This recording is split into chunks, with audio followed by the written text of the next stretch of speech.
Survivor Series has just gone off the air, just finished watching it, so here's my quick review of the show.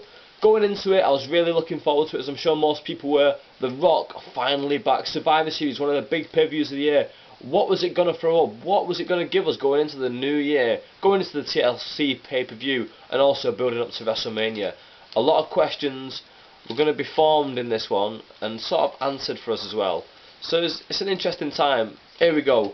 Match number 1 had Dolph Ziggler defending his United States title against John Morrison in his first match of the night. And Dolph Ziggler, as we all expected, got the win. 1-0 for me on my predictions. Got this one right.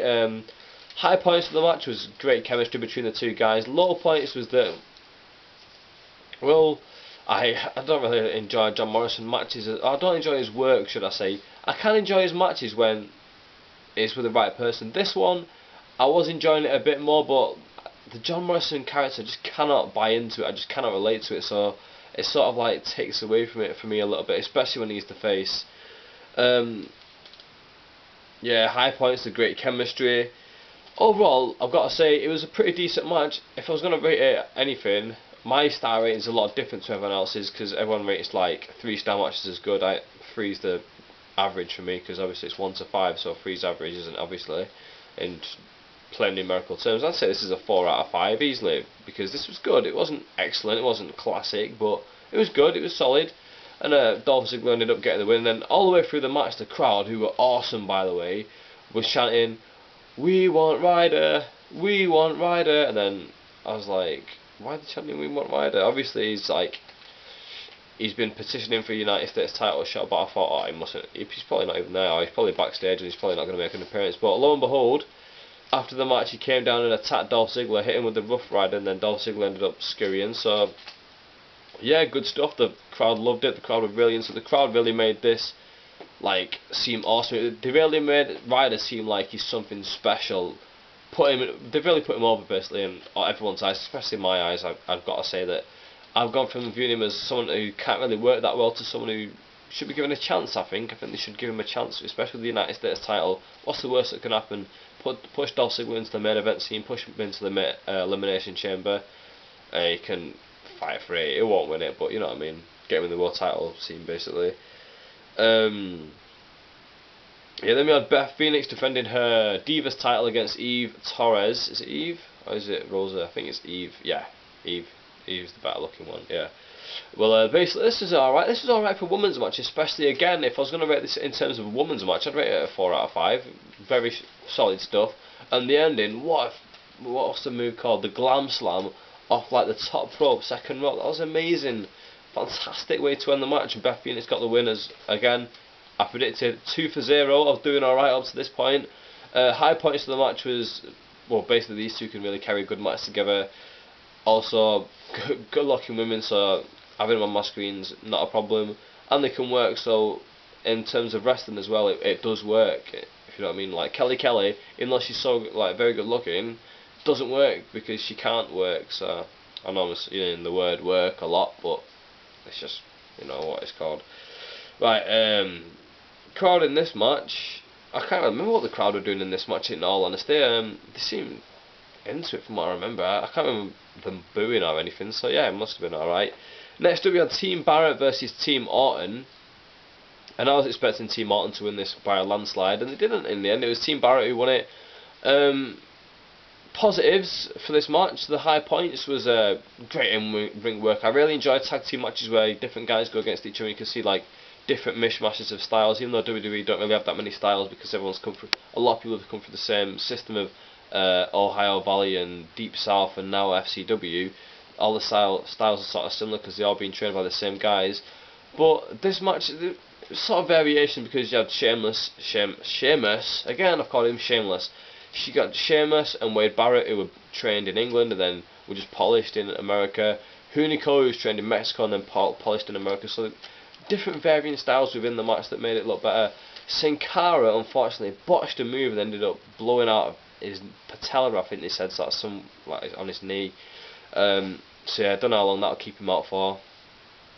Again, it's an injury that the Rey Mysterio has quite a lot, isn't it, with his knees? So maybe it's a factor in these high flying moves because you're landing a lot, stiff landings onto your knee, your knees taking a lot of pressure on it.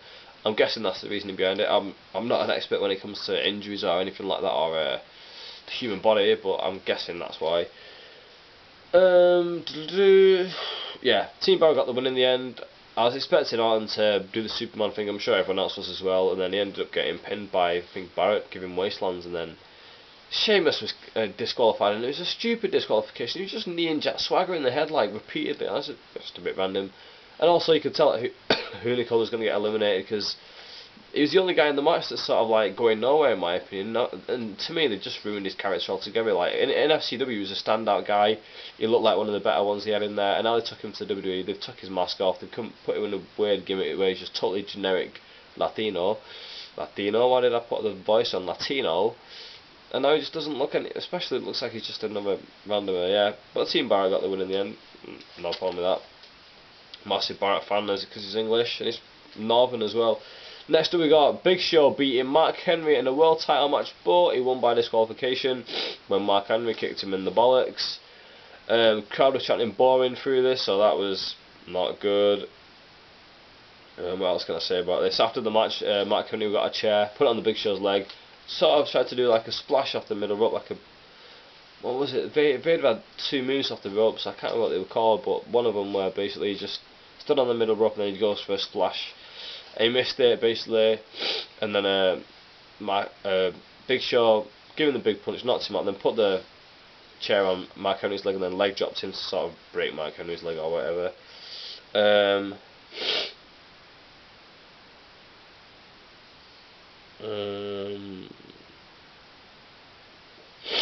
So I've got a very itchy moustache here.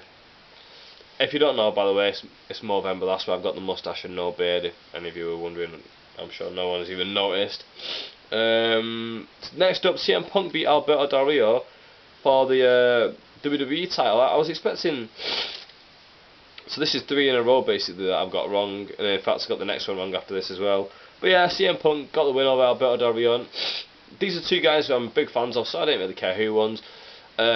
Good in-ring work between the two guys, you know, nothing to complain about. It's what you expected, but I remember thinking halfway through the match that I should be enjoying this a lot more than I was doing, because these are two guys who I really enjoy, but just together they do it. I expect them to give me a 5-star classic when the two got together, but they didn't. Maybe it's because the WWE didn't let them plan it out to be a 5-star match, just to be a passable match, so it continues on.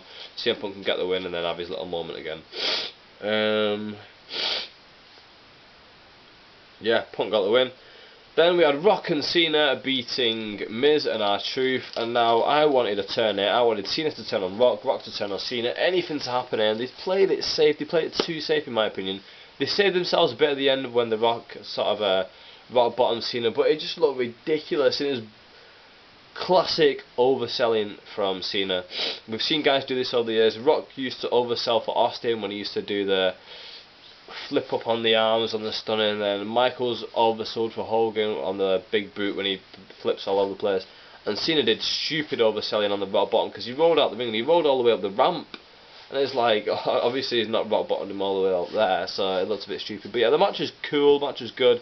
Rock started it off, you know, they flashed up the thing on the bottom like, oh, Rock's trending on Twitter right now. I hope that's not on the DVD, that would really ruin it. Yeah, so Rock's fantastic in this. Great arm drag. Kevin Steen on Twitter at the time put something like, if Rock's tweets were as good as his arm drags, I'd probably still be following him, which I thought was quite funny. Start of the match, Cena gave his top, instead of throwing it into the crowd, he went and gave it to an old woman who I found out is Betty Scarland, which is Arnold Scarland, who's a WWE Hall of Famer, is a widow. So yeah, that's quite nice that he went and gave it to her, because you know, it's a nice thing to do. Cena gets a lot of hate, but these are the nice things that he does do that people tend to like not notice about him. I'm a fan of Cena. I was one of these, I hate Cena in the 2006 era when it was cool to hate Cena, and we was all like on the bandwagon. Yeah, guys, it's not cool anymore. You know, we can look at this objectively, subjectively, and say, listen, he does his job well. He's not as bad as we all thought he was. He can go when he wants to go. In this, he played a good foil off The Rock.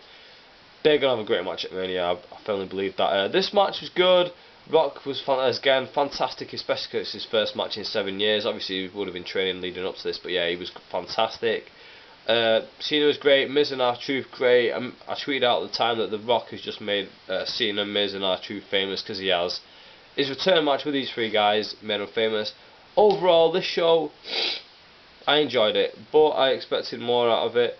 But hey, what can you say? Like, we got what we expected out of it. It was alright. It wasn't terrible. It wasn't like legendary. It will be legendary because it's one of The Rock's last ever matches, I believe. Like, probably the last one will be against Cena. So yeah, let me know what you thought of the pay-per-view down here below. With that, I'm out. Thank you very much for watching. See you later.